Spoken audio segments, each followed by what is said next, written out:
দীর্ঘ ১ দশকেরও বেশি সময়ের প্রতীক্ষা, অগণিত জল্পনা কল্পনা এবং দেশের লাখ লাখ সরকারি কর্মকর্তা ও কর্মচারীর নিরবচ্ছিন্ন দাবির মুখে অবশেষে আজ দুপুরে অর্থ মন্ত্রণালয় থেকে এক ঐতিহাসিক ঘোষণা এসেছে। প্রিয় সরকারি চাকুরিজীবী ভাই ও বোনেরা, আজকের সকালের আপডেট নিউজে আপনাদের স্বাগতম। যারা আমাদের চ্যানেলে নতুন তারা এখনই চ্যানেলটি সাবস্ক্রাইব করুন, আর হ্যাঁ, অবশ্যই কমেন্ট করে জানাবেন আপনারা কে কোন জেলা থেকে আমাদের ভিডিওটি দেখছেন। তবে চলুন কথা না বাড়িয়ে আজকের সর্বশেষ সংবাদটি জেনে নিন। অর্থ মন্ত্রণালয় আজ একই সাথে নবম জাতীয় পে স্কেলের পূর্ণাঙ্গ গ্যাজেট এবং বিস্তারিত প্রজ্ঞাপন জারি করেছে, যা দেশের সরকারি বেতন কাঠামোর ইতিহাসে এক নজিরবিহীন ঘটনা। এই প্রজ্ঞাপনের মাধ্যমে সরকারি কর্মচারীদের মূল বেতন 1,90% বৃদ্ধি করার ঘোষণা দেওয়া হয়েছে, যা এর আগে কখনোই দেখা যায়নি। প্রজ্ঞাপন জারির সংবাদটি মুহূর্তের মধ্যে দাবানলের মতো সারা দেশে ছড়িয়ে পড়লে সচিবালয় থেকে শুরু করে উপজেলা পর্যায়ের প্রতিটি সরকারি দপ্তরে উৎসবের আমেজ শুরু হয়। কর্মচারীরা একে অপরকে মিষ্টি খাইয়ে এবং কোলাকুলির মাধ্যমে এই অভাবনীয় প্রাপ্তি উদযাপন করছেন। রাজধানীর সচিবালয়ে আয়োজিত এক অত্যন্ত জনকীর্ণ সংবাদ সম্মেলনে অর্থমন্ত্রী এবং অর্থসচিব এই নতুন পে স্কেলের বিস্তারিত রূপরেখা তুলে ধরেন। তারা জানান যে বর্তমান বৈশ্বিক অর্থনৈতিক মন্দা এবং দেশের অভ্যন্তরীণ বাজারে লাগামহীন দ্রব্যমূল্যের ঊর্ধ্বগতি বিবেচনায় নিয়েই সরকার এই বিশাল বেতন বৃদ্ধির সাহসী সিদ্ধান্ত নিয়েছে। 1 থেকে 20 গ্রেড পর্যন্ত প্রতিটি স্তরের কর্মচারীর বেতন কাঠামো সম্পূর্ণ নতুনভাবে পুনর্গঠিত করা হয়েছে। এই পুনর্গঠনের প্রধান লক্ষ্য ছিল নিম্ন ও মধ্যম আয়ের কর্মচারীদের জীবনমানকে একটি সম্মানজনক পর্যায়ে নিয়ে আসা। দীর্ঘদিনের অভিযোগ ছিল যে উচ্চপদস্থ কর্মকর্তাদের তুলনায় নিচের সারির কর্মচারীরা জীবনযাত্রার ব্যয়ের সাথে তাল মেলাতে পারছেন না। আজকের এই 90% বেতন বৃদ্ধির ফলে সেই বৈষম্য অনেকাংশে দূর হবে বলে আশা করা হচ্ছে। প্রজ্ঞাপনে স্পষ্টত উল্লেখ করা হয়েছে যে এই বিশাল অঙ্কের বেতন বৃদ্ধি কেবল মূল বেতনের মধ্যেই সীমাবদ্ধ থাকবে না, বরং এর সাথে বাসা ভাড়া ভাতা, চিকিৎসা ভাতা, সন্তানদের শিক্ষা সহায়তা ভাতা এবং যাতায়াত ভাতাসহ প্রতিটি খাতের সুযোগ সুবিধাও আনুপাতিক হারে পুনর্নির্ধারণ করা হয়েছে। বর্তমানে বাজারে বাড়ি ভাড়ার যে অস্বাভাবিক বৃদ্ধি এবং চিকিৎসা সেবার যে উচ্চ মূল্য, তা বিবেচনায় নিয়ে ভাতাগুলো এমনভাবে সাজানো হয়েছে যেন একজন কর্মচারী তার পরিবার নিয়ে সচ্ছলভাবে জীবন অতিবাহিত করতে পারেন। বিশেষ করে চিকিৎসা ভাতার ক্ষেত্রে একটি বৈপ্লবিক পরিবর্তন আনা হয়েছে, যা অবসরপ্রাপ্ত কর্মকর্তা ও কর্মচারীদের জন্য এক বিশাল আশীর্বাদ হয়ে দাঁড়াবে। এছাড়াও প্রজ্ঞাপনে বার্ষিক ইনক্রিমেন্ট বা বেতন বৃদ্ধির হারকেও আগের চেয়ে অনেক বেশি শক্তিশালী করা হয়েছে, যাতে সময়ের সাথে সাথে কর্মচারীদের আর্থিক সক্ষমতা ক্ষয় না হয়। সরকারের এই ঐতিহাসিক সিদ্ধান্তের নেপথ্যে কাজ করেছে দীর্ঘদিনের মুদ্রাস্ফীতির চাপ এবং জীবনযাত্রার ক্রমবর্ধমান ব্যয়।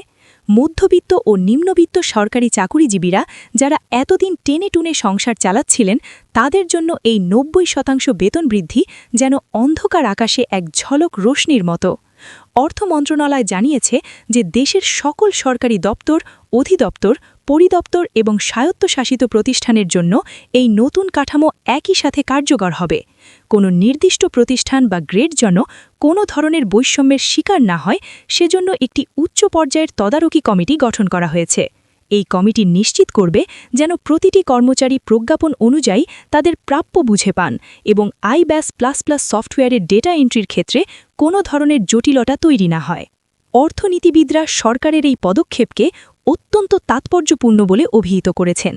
যদিও একবারে এত বিশাল পরিমাণ অর্থ সরকারি কোষাগার থেকে ব্যয় করা বাজেটের উপর চাপ সৃষ্টি করবে, তবে দীর্ঘমেয়াদে এটি দেশের অভ্যন্তরীণ অর্থনীতিতে এক বিশাল উদ্দীপনা সৃষ্টি করবে। যখন দেশের 15 লাখের বেশি সরকারি কর্মচারীর ক্রয় ক্ষমতা এক ধাক্কায় প্রায় দ্বিগুণ হয়ে যাবে, তখন বাজারে পণ্য ও সেবার চাহিদা ব্যাপকভাবে বৃদ্ধি পাবে। এর ফলে দেশের উৎপাদন খাত চাঙ্গা হবে এবং অভ্যন্তরীণ লেনদেনে গতি আসবে, যা সামগ্রিক জিডিপি বৃদ্ধিতে ইতিবাচক ভূমিকা রাখবে। বিশেষজ্ঞরা আরও মনে করছেন যে কর্মচারীদের আর্থিক স্বাচ্ছন্দ্যতা নিশ্চিত হলে প্রশাসনে দুর্নীতির সুযোগ কমে আসবে এবং সরকারি সেবার মান ও গতিশীলতা বহুগুণ বৃদ্ধি পাবে। যখন একজন কর্মচারীর পারিবারিক আর্থিক নিরাপত্তা নিশ্চিত থাকে, তখন সে অনেক বেশি মনোযোগ ও নিষ্ঠার সাথে জনসেবায় নিজেকে উৎসর্গ করতে পারে। সরকারি কর্মচারী সংগঠনগুলোর নেতারা এই প্রজ্ঞাপন প্রকাশের পর তাৎক্ষণিক প্রতিক্রিয়ায় সরকারকে প্রাণ ঢালা অভিনন্দন জানিয়েছেন। তারা বলেছেন যে এটি কেবল একটি অর্থনৈতিক ঘোষণা নয়, বরং এটি সরকারি কর্মচারীদের প্রতি রাষ্ট্রের সম্মান এবং স্বীকৃতির প্রতীক। দীর্ঘদিনের দাবি আদায় ঐক্য পরিষদের নেতারা বলেন যে তারা এই দিনটির জন্য অনেক ত্যাগ স্বীকার করেছেন এবং সরকারের এই সাহসী সিদ্ধান্ত প্রমাণ করে যে নতুন পরিবর্তিত রাজনৈতিক সরকার জনবান্ধব ও কর্মবান্ধব। তারা প্রতিশ্রুতি দিয়েছেন যে বেতন বৃদ্ধির এই অভাবনীয় প্রাপ্তির প্রতিদান তারা কাজের মাধ্যমে দেবেন এবং জনগণকে সরকারি সেবা পৌঁছে দিতে আগের চেয়ে অনেক বেশি পরিশ্রম করবেন। প্রশাসনিকভাবে এই প্রজ্ঞাপনটি এমনভাবে তৈরি করা হয়েছে যেন এর বাস্তবায়ন পর্যায়ক্রমে এবং অত্যন্ত নিখুঁতভাবে সম্পন্ন হয়। সংশ্লিষ্ট সকল দপ্তরের কর্মকর্তাদের নির্দেশ দেওয়া হয়েছে যেন তারা দ্রুততম সময়ের মধ্যে তাদের অধীনে থাকা কর্মচারীদের তথ্য আপডেট করেন। হিসাবরক্ষণ অফিসগুলোকে আগামী মাসের মধ্যেই নতুন স্কেল অনুযায়ী বেতন বিল প্রস্তুত করার নির্দেশ দেওয়া হয়েছে।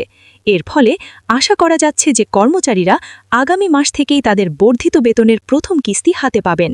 সরকার স্পষ্ট বার্তা দিয়েছে যে দেশের উন্নয়ন অভিযাত্রায় সরকারি কর্মচারীরাই হল প্রধান চালিকা শক্তি এবং তাদের সন্তুষ্টির ওপরই দেশের ভবিষ্যৎ অগ্রগতি নির্ভর করছে।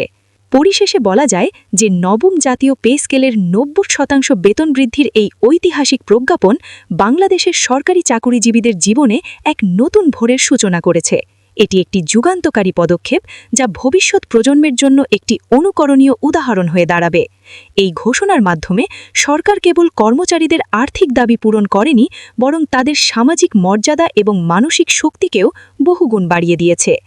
আজ থেকে সারা দেশে সরকারি কর্মচারীদের মধ্যে যে উদ্দীপনা ও খুশির সঞ্চার হয়েছে তার ইতিবাচক প্রভাব শীঘ্রই দেশের প্রতিটি উন্নয়নমূলক কর্মকাণ্ডে দৃশ্যমান হবে।